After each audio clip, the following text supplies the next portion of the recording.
નમસ્કાર દર્શક મિત્રો, હું જપન શાહ કાનમ એક્સપ્રેસ ન્યૂઝમાં આપનું સ્વાગત છે। જોઈએ આજના મુખ્ય અને મહત્વના સમાચાર।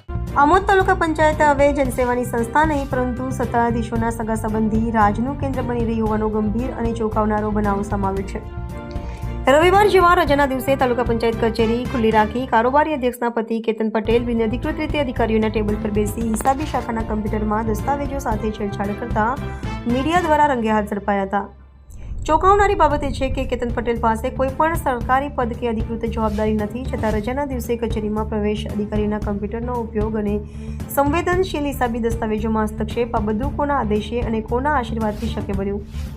કમ્પ્યુટરનો પાસવર્ડ કોણે આપ્યો? આ સવાલોએ સમગ્ર વહીવટીતંત્રની વિશ્વસનીયતા પર સવાલચિહ્ન ઊભું કર્યું છે। ઉલ્લેખનીય છે કે આ પહેલી ઘટના નથી। અગાઉ પણ કેતન પટેલ બાંધકામ શાખાના બિલો બનાવતા ઝડપાયા હોવાના આક્ષેપ થયા હતા, છતાં સંબંધિત અધિકારીઓ દ્વારા કોઈ કડક કાર્યવાહી ન થતાં આજે ફરી એક વખત તેમની હિંમત વધેલી જોવા મળી રહી છે।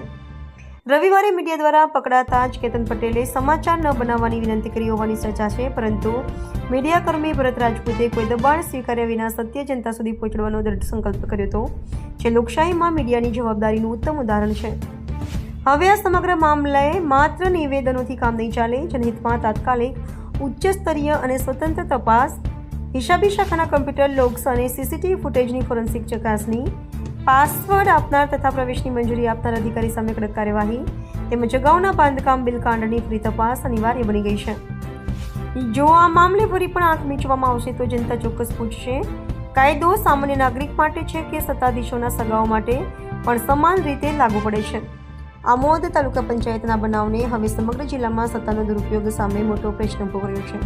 રિપોર્ટર રમેશ પરમાર।